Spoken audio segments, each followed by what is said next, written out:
کہتے جی یہ عورت سر کا مسح کیسے کرے جیسے مرد کرتے ہیں اور کیسے کرے؟ اس کا بھی سر ہے، اس کا بھی سر ہے، آگے سے شروع کرے گی واپس لے آئے گی۔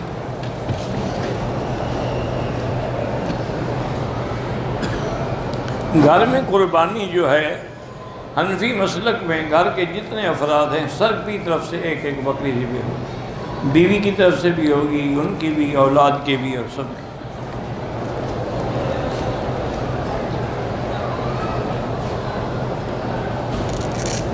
کہتے ہیں کہ میری بہن امریکہ میں رہتی ہے اور وہاں پتہ نہیں چلتا کہ یہ گوشت حلال ہے یا حرام ہے، تو ہم اگر بسم اللہ پڑھ کے کھا لیا کریں۔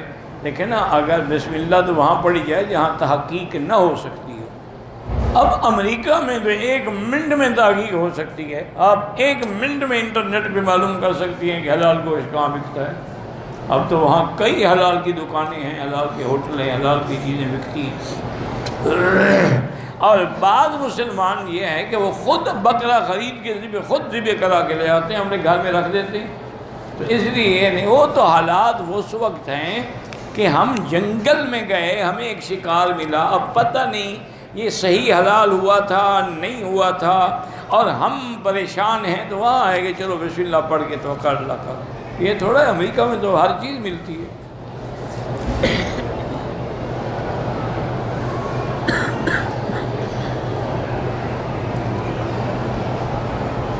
کہتے ہیں کہ میں جس گاؤں میں رہتی ہوں، جب ہم وہاں جاتے ہیں تو راستے میں قبرستان ہے، اس قبرستان میں میری بہن کی قبر بھی ہے، آپ اس کی قبر پہ نہیں جا سکتی، اللہ کے نبی نے عورتوں کو منع کیا۔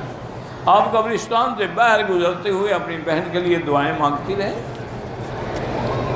دیکھیں نا، اصولی بات یہ ہے کہ جب تم دعا مانگتے ہو تو مغفرت ہے یا ثواب ہے، یہ اللہ پہنچاتے ہیں یا تم خود مردے کو پہنچاتے ہو؟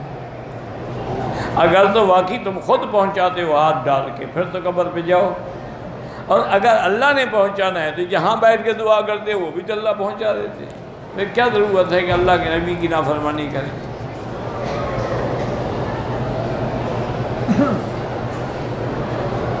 کہتے جی کہ انسان کی روح جو ہے وہ تو حضرت عزرائیل فرشتہ قبض کرتا ہے، لیکن جو نباتات ہیں، یہ سبزیاں ہیں، چرند پرند ہیں، ان کی کون قبض کرتا ہے؟ اللہ تعالیٰ نے ان کے لیے بھی انتظام کیا ہوا ہے، لیکن ہمیں جو حکم آیا ہے تو وہ صرف انسانوں کے لیے ہے، انسان اور جن ثقلین۔ اس کے علاوہ باقی چیزوں کے روح نکالنے کی ضرورت ہی نہیں، وہ تو خود بخود مر جاتی ہیں، تم ان کو کاٹ کے پھینک دیتے ہو، مر گئی۔ تو اس کے لیے اسرائیل تم خود جو موجود ہو، اسرائیل کی ضرورت ہی نہیں ہے۔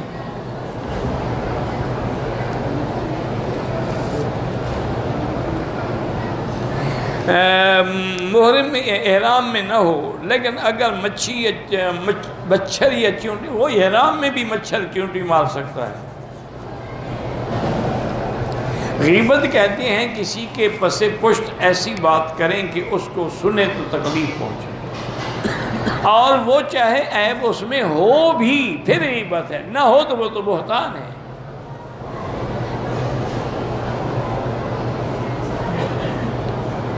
رشتہ داروں سے قطع تعلق کرنا جو ہے بالکل منع ہے، لیکن اگر فتنہ اور جھگڑے کا خطرہ ہے تو پھر ٹھیک ہے، پھر دور رہیں، ورنہ حکم یہی ہے کہ صلہ رحمی کرو۔ صلہ رحمی سے ہی جھگڑے ختم ہوں گے، توڑنے سے جھگڑے ختم نہیں ہوں گے۔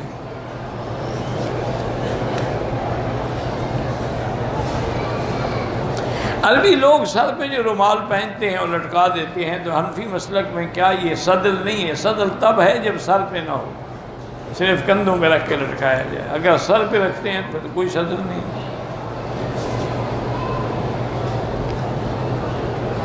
بہرحال جو جمعہ کے دن مرتے ہیں، اللہ ان کے لیے حساب میں تخفیف فرماتے ہیں۔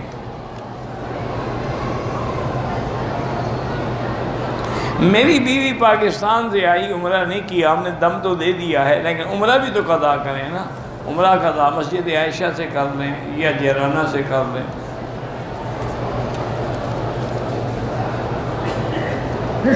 جب انسان مر جاتا ہے تو اس کا حساب کتاب شروع ہو جاتا ہے، بہرحال وہ قبر میں رکھا جائے یا کولڈ اسٹوریج میں رکھا جائے، اس کا حساب کتاب ہو جاتا ہے، فرشتے آ جاتے ہیں، سوال جواب ہو جاتا ہے۔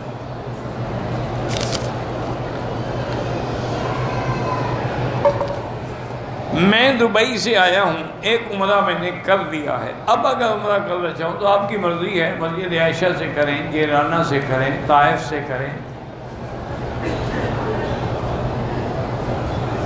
میں نے احرام کی حالت میں وضو خانے میں ایک جھاگ کی مشین لگی ہوئی تھی، اس سے ہاتھ دھویا، جلدی جلدی دھو ڈالا، اس سے کچھ نہیں ہوتا۔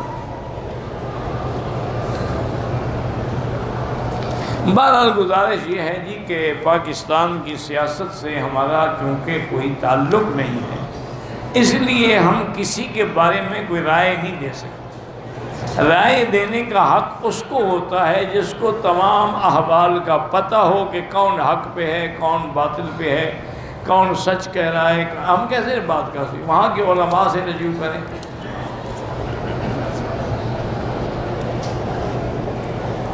عمرہ کرنے کے بعد عورتیں جو ہیں طواف بھی کر لیں، صفا مروہ بھی دوڑ لیں، ایک دوسرے کے بال کاٹ سکتی ہیں، ہاں کاٹ سکتی ہیں۔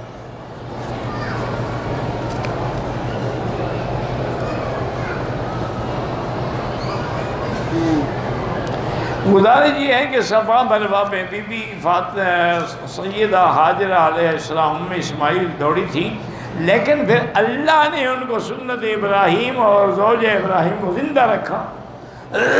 قرآن میں آ گیا کہ ان الصفا والمروہ من شعائر اللہ۔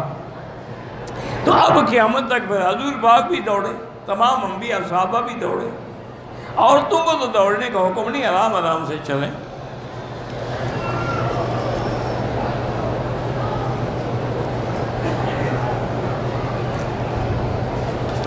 بھئی آپ کو گزارش یہ ہے کہ آپ کو پیغام آیا تھا نکاح کا، ہو کہ آپ کو اس کی فکر اگر ہے تو انتظام کریں، ایسے چٹ لکھ کے بلا وجہ شرارت کرنے کی کیا ضرورت ہے؟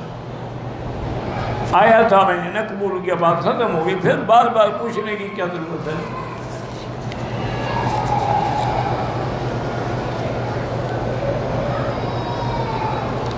ہم عمرے کے لیے آئے ہیں، کل ہم مدینہ منورہ انشاءاللہ جائیں گے، تو عمرے میں طواف الوداع نہیں ہوتا۔ ویسے اچھی بات ہے، کیا کریں، کیونکہ موت حیات کا کس کو پتہ ہے۔ دیکھا نہیں ہے کہ وہ 2-3 دن پہلے عمرے والے لوگ بس پہ آ رہے تھے، حادثہ ہوا، تقریباً 39-40 کے قریب آدمی وہیں فوت ہو گئے۔ انا للہ و انا الیہ راجعون۔ اللہم اغفرہم وارحمہم وتجاوز عنہم وادخلہم فی الفردوس الاعلی۔